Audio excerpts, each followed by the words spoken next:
Hola, ¿qué tal amigas y amigos del canal del crimen? ¿Cómo están? Álvaro por acá, compartiendo un nuevo café con ustedes en estos días de cuarentena. Espero que hayan disfrutado de los dos videos de larga duración que subí acá al canal, el de David Parker Ray y también el de Harold Shipman, el Doctor Muerte. Han tenido bastante buena acogida estos últimos dos videos y la cantidad de comentarios también ha aumentado, así que por lo mismo no he podido responder todas las preguntas y los comentarios que me han dejado.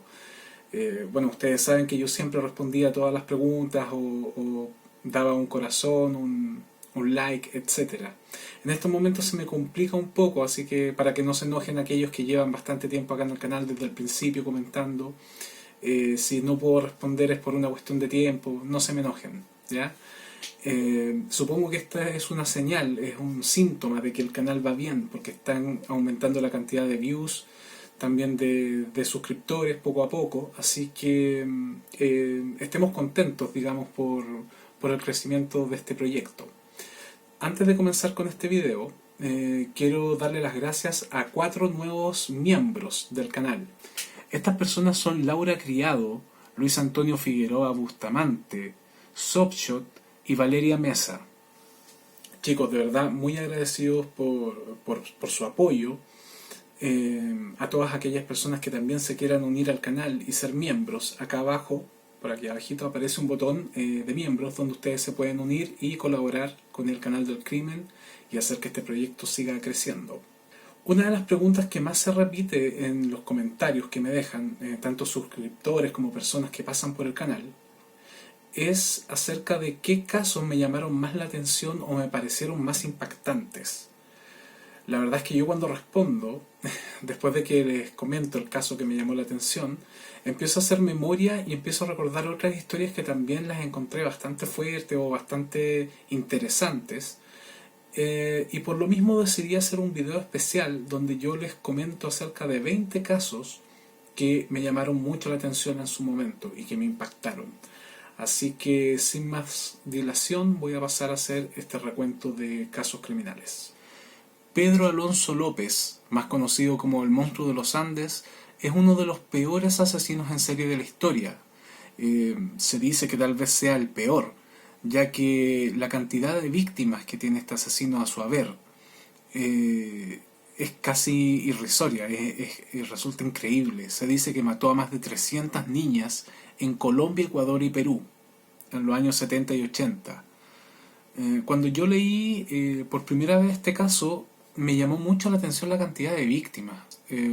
La mayoría de los asesinos en serie, como siempre se dice, son de Estados Unidos. Y la cantidad de asesinatos era mucho menor, o sea, entre 15, 20, 30, hasta 50 tal vez, pero 300 víctimas era increíble. Y viendo algunos documentales de este asesino, que es colombiano, algunos policías decían que la cantidad de asesinatos cometidos por Pedro Alonso López podía llegar a las 500. Y claro, como yo recién estaba metiéndome en este mundo de los asesinos en serie, me parecía que yo decía, no, esto tiene que ser mentira, no puede ser que sean tantas víctimas, pero en realidad así fue. Otra cosa que llama mucho la atención es que este asesino salió en libertad a los pocos años de estar tras las rejas. Así que es un caso muy particular. Nunca se supo qué pasó con él porque huyó después de que quedó en libertad por un error garrafal de la justicia. Se dice que lo mandaron a matar con algunos sicarios, pero la verdad es que nunca se supo qué pasó con él. Este es uno de los primeros casos sobre los que leí y que me impactaron muchísimo. El primer caso que recuerdo haber leído acerca de asesinos en serie fue el de Ed Kemper, un sujeto con un CI de genio, con más de 2 metros de estatura y que cometió unos crímenes realmente espeluznantes. Cuando leí su caso, yo creo que fue uno de los alicientes para seguir investigando acerca de esta materia de los psicópatas y toda esta temática de la criminología, porque me pareció fascinante la historia de este criminal, en el sentido de que era un sujeto cuerdo. Yo tenía tal vez el mismo prejuicio que muchas personas tienen con respecto a este tipo de criminales, y es que tal vez era un enfermo mental o estaba loco, pero me sorprendió mucho saber que él era una persona cuerda, que sabía diferenciar perfectamente entre el bien y el mal, pero que aún así cometió actos terribles. Y, y a medida que he leído la historia de Kemper con más datos que voy recopilando o que voy traduciendo del inglés, quedo más perplejo. La verdad es que es uno de los casos que más me ha marcado y que me ha fascinado durante muchos años. Así que eh, Ed Kemper se lleva un puesto importante acá en este recuento. Como les digo, no es un ranking, porque si no estaría dentro del podio, digamos, de los 3 primeros. Pero yo no soy bueno para hacer rankings, soy muy indeciso en ese sentido, así que... Pero está acá dentro de los 20 casos que más me impactaron. Si vamos a hablar de casos impactantes, el caso de Jeffrey Dahmer es por lejos uno de los más fuertes. Lo que hizo con los cadáveres este asesino en serie es indescriptible, por decirlo de alguna forma. Cocinó parte de los cuerpos, se comió parte de los cuerpos, algunos los escondía en el refrigerador, otros los disolvía en ácido y realizó otra serie de experimentos con algunos de los cadáveres. Planeo hacer un video muy completo del caso Dahmer, porque este es uno de los casos que más me ha marcado y que estudié durante varios años. De hecho, me compré varios libros con respecto a este caso en particular y tengo un par de datos anecdóticos que no se conocen, mucho por lo menos. Así que para que estén atentos acá al canal, porque cuando suba algo de Dahmer es muy probable que sea un video que supere la hora de duración.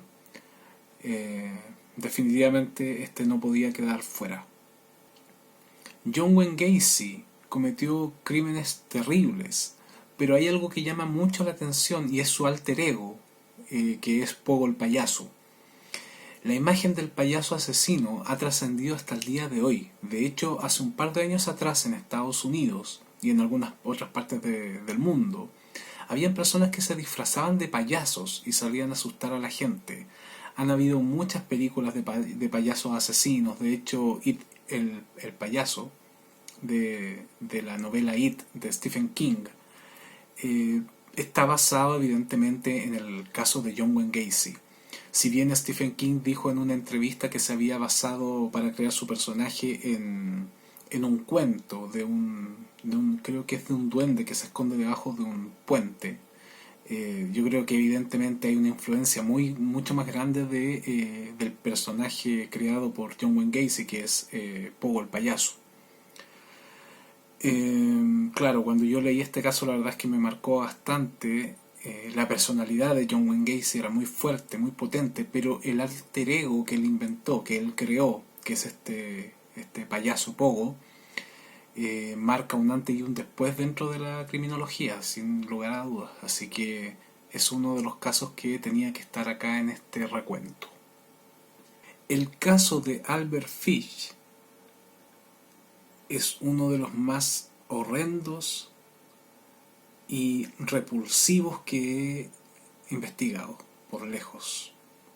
Albert Fish era un asesino en serie, que además era caníbal, y que tenía una serie de perversiones bastante perturbadoras, como diría Dross. Sí, él era un fetichista, coprófago, caníbal, asesino, pederasta, pero al mismo tiempo también era sadomasoquista. Y la verdad es que la cantidad de cosas que hizo con su cuerpo para sentir placer sexual son espantosas. No quiero hacer spoiler, así que porque planeo subirlo al canal, espero que pronto, este caso de Albert Fish. Así que los vamos a dejar hasta aquí. Espero subir el caso próximamente para dar a conocer todos esos detalles que son bastante fuertes y que hicieron que este caso fuera uno de los que más me marcó dentro de todos estos años de estudio acerca de la temática de los asesinos en serie. Muchas de las personas que siguen el hilo de los videos de Conversemos un Café saben que el caso de Andrei Chikatilo es por lejos uno de los que más me ha llamado la atención y me ha impactado. Los crímenes de Chikatilo eran terribles. Él cometía canibalismo, pero además era muy sádico para asesinar. Utilizaba distintos tipos de cuchillos, mutilaba a las víctimas, las mordía, etc. También el contexto histórico me parece fascinante, la ex Unión Soviética, un periodo de hambruna, el trauma de saber que unos vecinos se habían devorado a su hermano cuando él todavía no nacía, hacen que toda esta historia sea tan trágica, pero al mismo tiempo también tan tenebrosa, que me fascinó cuando la leí por primera vez. Tuve la suerte de poder conseguir varios libros de este caso, y la verdad es que complementaron mucho más lo que yo había leído y había visto de este asesino, así que definitivamente es uno de los casos que más me ha impactado y que más me ha obsesionado por lejos durante años. Así que evidentemente tenía que estar dentro de este recuento. Para aquellas personas que no conocen este caso, les voy a dejar un link acá abajo porque este video ya está dentro del canal, para que lo vean pero con precaución. El caso de Richard Chase es también muy perturbador. Él era una persona con esquizofrenia que sufría de alucinaciones.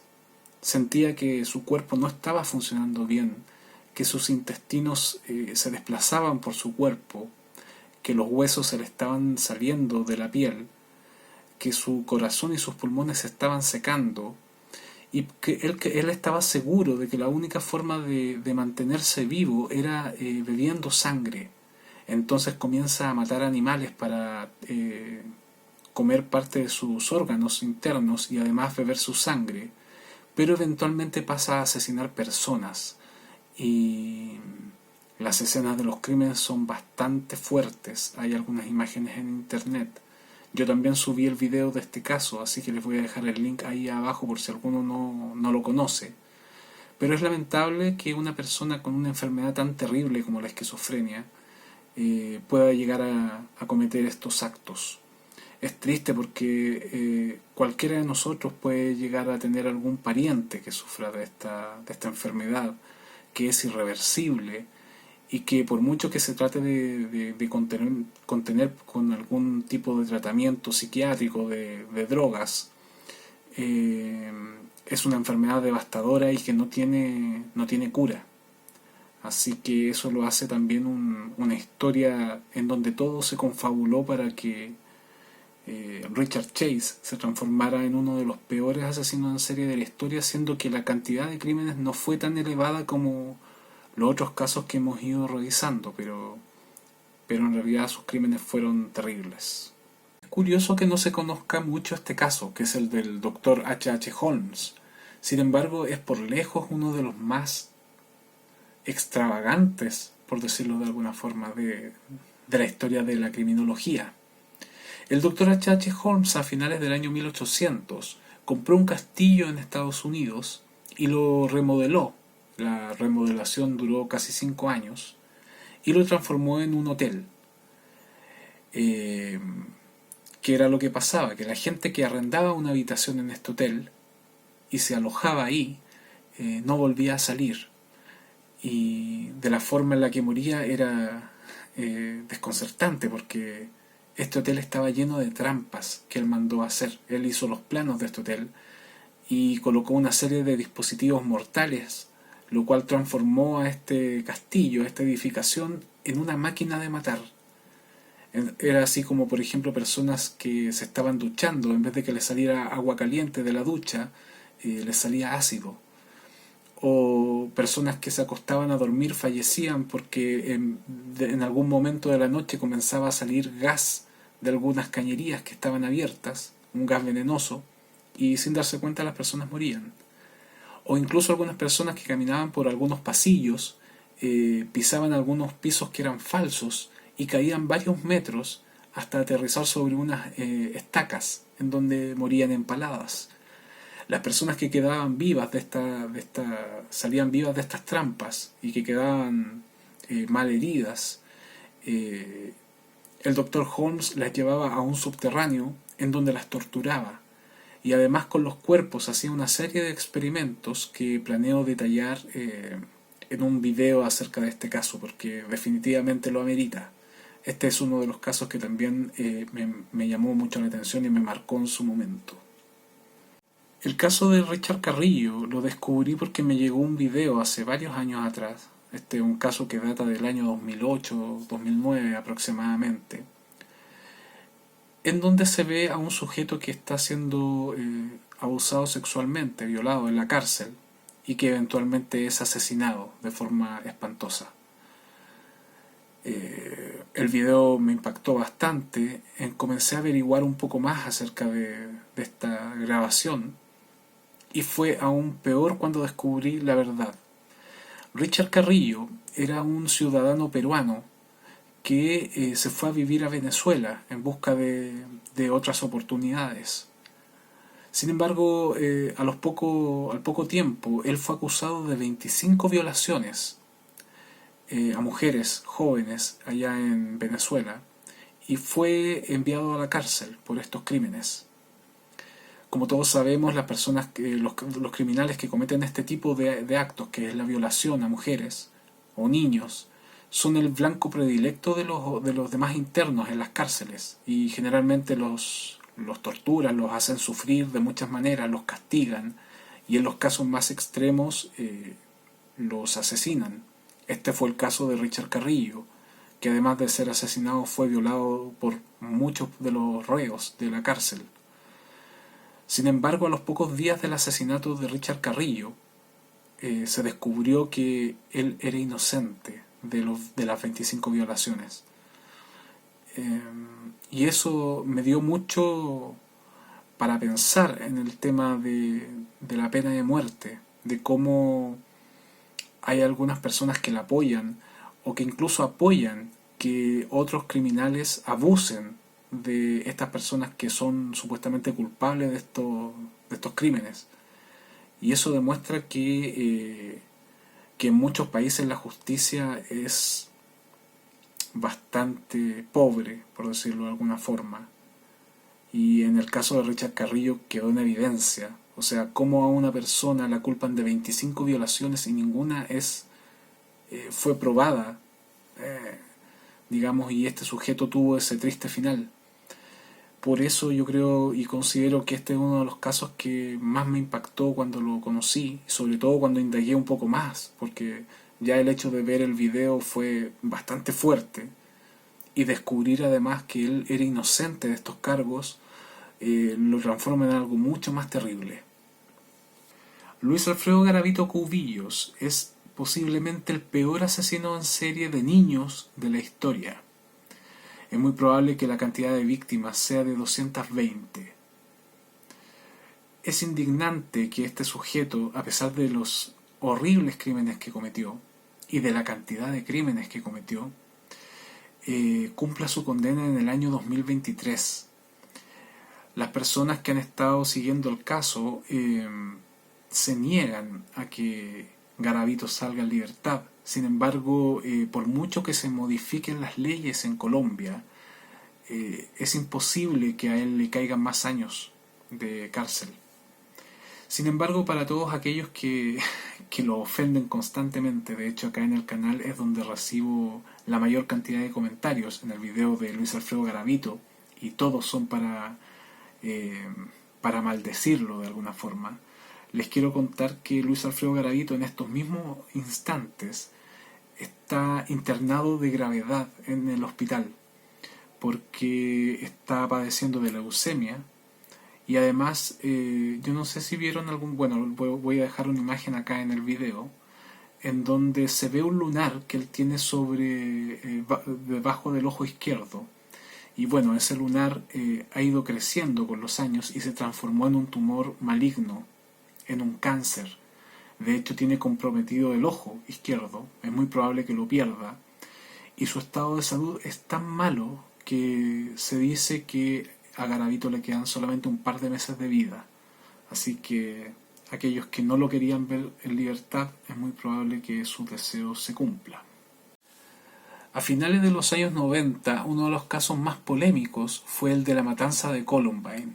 Eric Harris y Dylan Klebold eran dos jóvenes que sufrían de bullying y que en cierto momento deciden asesinar a sus compañeros a tiros para posteriormente suicidarse. Me causó gran impacto este caso porque comencé a notar prácticamente de inmediato las consecuencias, y fue que esto fue como abrir una caja de Pandora, porque después de los tiroteos en Columbine comenzaron a multiplicarse en otros institutos, colegios y universidades, tanto en Estados Unidos como en otras partes del mundo, en donde los jóvenes reconocían la influencia de Eric Harris y Dylan Klebold. De hecho, le rendían tributo, se vestían como ellos, etc. Al mismo tiempo, se cuestionó mucho el tema del acceso a las armas en Estados Unidos, también el consumo de películas violentas, videojuegos violentos, o también música que incitaba a la violencia. Así que evidentemente este caso marcó un antes y un después, sin duda. En el video que tengo acá en el canal de Wesley Alan Dodd también recibo muchos comentarios, mucha gente que se indigna al verlo, de cierta manera. Y es que cuando un asesino mata niños, suele ser un poco más impactante, más fuerte. Yo como padre, al analizar este caso también siento un poco de angustia, porque es muy descriptivo este sujeto cuando narra su evolución criminal, de cómo empieza a abusar de niños para posteriormente asesinarlos. Así que bueno, voy a dejar el link aquí para aquellos que no hayan visto el caso, pero es uno de los que más me ha impactado. Acá en Chile existen pocos casos de asesinato en serie. De hecho, se pueden contar con una mano, al menos los que han sido documentados. El caso de Julio Pérez Silva, el psicópata de Alto Hospicio, es bastante fuerte y desde diversos puntos de vista. De partida, este sujeto violó y asesinó a 17 jóvenes. Él las secuestraba, las violaba y las lanzaba desde piques mineros que medían más de 200 metros. El tema es que las lanzaba vivas. Esa era la forma de asesinarlas. Recuerdo que en ese entonces se decía que estas chicas, que en ese momento se encontraban desaparecidas, se estaban prostituyendo en el norte del país. Eso era lo que decían las autoridades y la policía acá en Chile. Cuando se descubrió que todo esto era obra de un asesino en serie, quedaron en ridículo. Recuerdo haber visto un noticiario en donde se mostraba a las madres buscando a las niñas en el desierto, en basurales, tratando de encontrar a lo mejor alguna pista. Y una de ellas encontró la ropa interior de su hija, entre medio de la basura, con gotitas de sangre. Y esta mujer lloraba amargamente, decía que algo le habían hecho a su hija, y al mismo tiempo el gobierno seguía insistiendo que estas muchachas se encontraban prostituyéndose.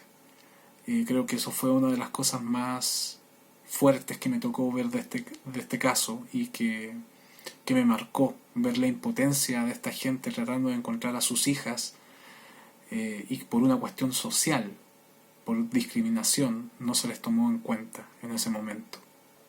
En el año 2007, Víctor Sayenko e Igor Suprunchuk, dos jóvenes rusos de 19 años, cometieron 21 asesinatos en un periodo de un mes y grabaron todos estos crímenes que cometían con un martillo, un cuchillo y también un destornillador.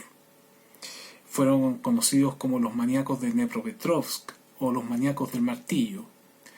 Otra característica de sus crímenes era que los grababan con un celular.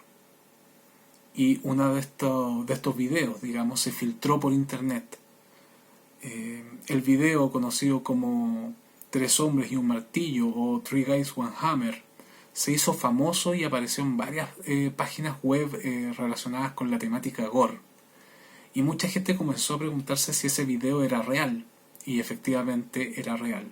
Y la verdad es que cuando lo vi quedé muy impactado, porque es muy explícito y los sonidos que emitía la víctima al ser asesinada, la verdad es que me quedaron grabados en la cabeza por mucho, mucho tiempo.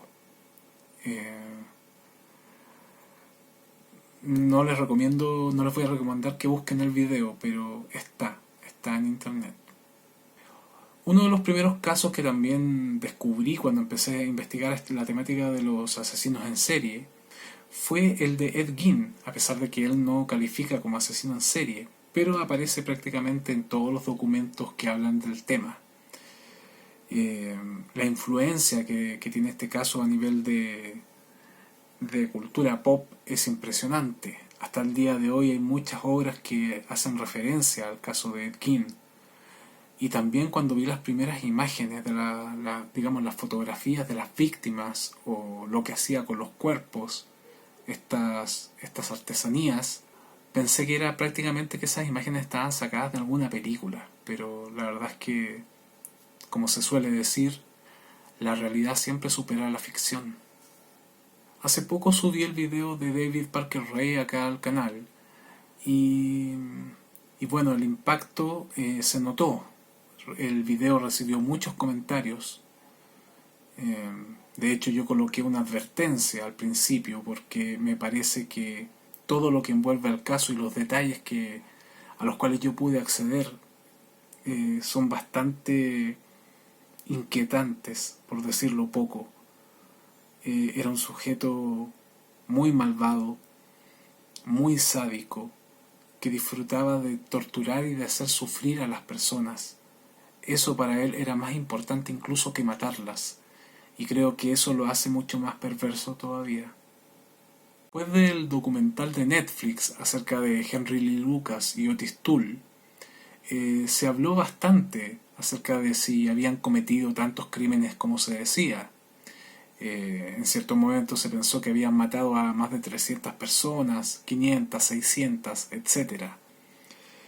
Pero por lo menos todo lo que he leído acerca del caso sigue siendo uno de los que más me ha llamado la atención.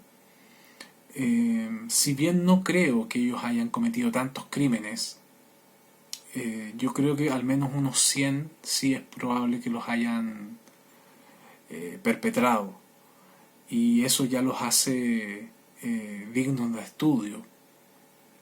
La personalidad de Henry Lee Lucas es bastante interesante, pero poco se ha analizado acerca de Otis Toole. Planeo subir un video con respecto a este caso y profundizar en ambos perfiles psicológicos, porque como bien les decía, de hecho este documental de Netflix, Asesino Confeso, se centra netamente en Henry Lee Lucas, pero ¿qué pasa con Otis Toole? Quiero indagar mucho más en eso y entregarles un video mucho más completo en ese sentido. Un par de suscriptores me ha hecho la mención de un asesino sobre el cual yo vengo investigando hace muchos años, que es Richard Kuklinski, el hombre de hielo.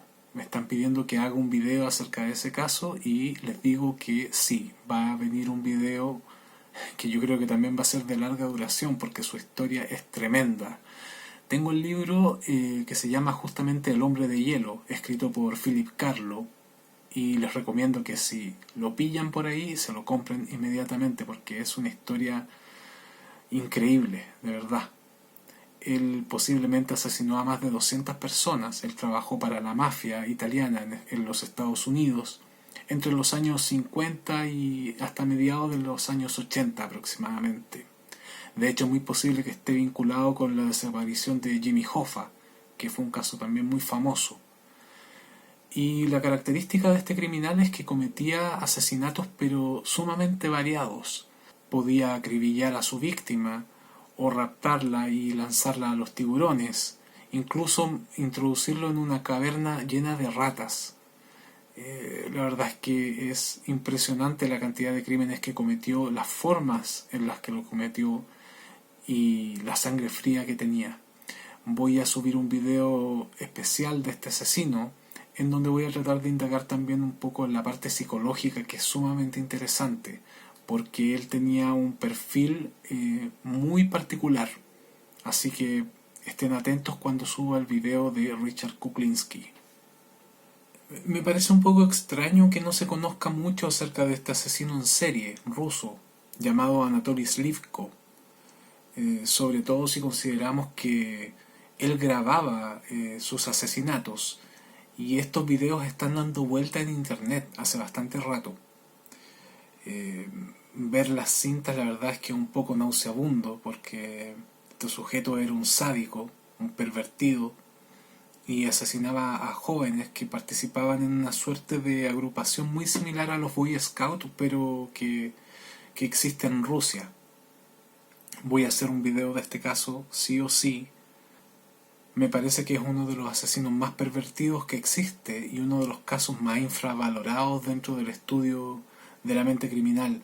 Supongo que es porque también se encontraba en una situación similar a lo que ocurrió con Andrei Chikatilo, en donde la ex Unión Soviética trató de ocultar estos casos, que eran bastantes, por lo que se ha podido corroborar con los años. El último caso que les voy a presentar no es de un asesino en serie, es el caso de Robbie Middleton. Si algunos de ustedes van googleando todos estos casos que les voy narrando, con este tengan particular cuidado porque las imágenes son muy muy fuertes, y no lo digo solamente para aquellos que sean sensibles con este tema, lo digo incluso para aquellos que están acostumbrados a buscar información relativa a los asesinos en serie e incluso con las escenas de los crímenes, porque de verdad que las imágenes son terribles, así que ojo. Robbie Middleton nació en el año 1990 en Estados Unidos, en Texas. Cuando cumplió 8 años, justamente el día de su cumpleaños, él decidió visitar a un amigo que vivía relativamente cerca. Para llegar a la casa de este amigo, él tenía que cruzar un pequeño bosque. No era un trecho muy grande. Minutos más tarde, la madre de Robbie Middleton escuchó gritos que provenían de la calle, y cuando salió a ver de qué se trataba, encontró a su hijo tendido en el suelo, con el 99% del cuerpo quemado.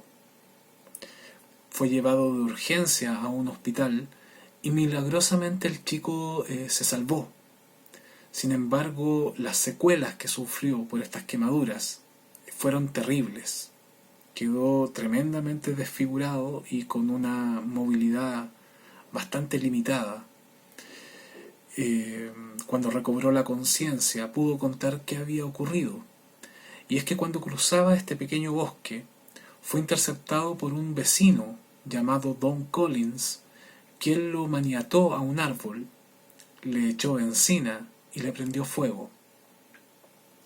El muchacho, cuando estaba ardiendo, trató de liberarse, pero no lo conseguía, hasta que el fuego fue quemando las ataduras y finalmente pudo huir y llegar hasta la calle, en donde comenzó a gritar por ayuda. Sin embargo, las quemaduras ya eran bastante graves. Lo desconcertante es que este vecino, Tom Collins, tenía apenas 13 años de edad. Fue enjuiciado, sin embargo, por ser un menor de edad. No se le envió a la cárcel, sino que a un reformatorio. Este chico, Collins, no pudo explicar por qué cometió este acto tan terrible, y Robbie Middleton tampoco entregó información como para aclarar este caso. La rehabilitación de Robbie Middleton fue bastante compleja, por no decir nula. Fue sometido a más de 150 operaciones, pero ninguna parecía dar muy buenos resultados. Cuando cumplió 20 años en el año 2011, desarrolló un grave cáncer a la piel debido a estas quemaduras que lo aquejaron. Y una semana antes de que él falleciera, en su lecho de muerte, confesó que una semana antes de haber sido atacado por Don Collins, este mismo chico lo había violado. Robbie Middleton era un chico muy creyente y pensaba que el hecho de haber sido violado lo convertía en una persona que no iba a llegar al cielo. Finalmente el chico murió y se pudo hacer un juicio en contra de Don Collins finalmente por asesinato y está pagando una cadena perpetua. Creo que cuando leí este caso sentí un poco de angustia por la inocencia de Robbie Middleton, por el hecho de sentirse culpable por haber sido violado y por no confesar esto antes, que podría haber endurecido la pena en contra de su agresor.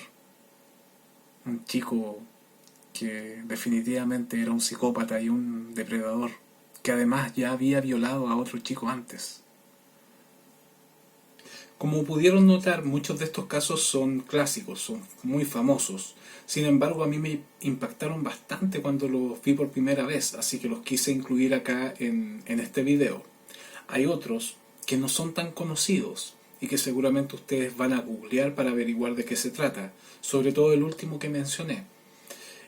Háganlo con precaución, porque si yo lo estoy colocando dentro de un listado de casos que me impactaron, es por algo. Así que si ustedes lo googlean pueden llegar a algún tipo de video o alguna fotografía que pueda herir algunas sensibilidades, así que precaución ahí. Antes de despedirme quiero pedirles dos favores. El primero es que me dejen acá en los comentarios qué casos les llamaron más la atención a ustedes. Puede que haya alguno desconocido que yo no, sobre el cual yo no haya leído y que también puedo googlear un poco y averiguar, etcétera. Y el segundo favor que les quiero pedir es que por algún motivo, que yo ya me imagino por qué es por el contenido del canal, mis videos no están siendo recomendados en YouTube. Al mismo tiempo, muchas de las personas que están suscritas al canal y que ven constantemente los videos, no les están llegando las alertas cuando yo subo un nuevo caso, no le aparece dentro de los videos recomendados, etcétera.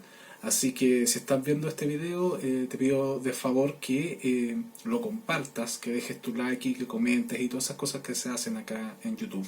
¿Ok?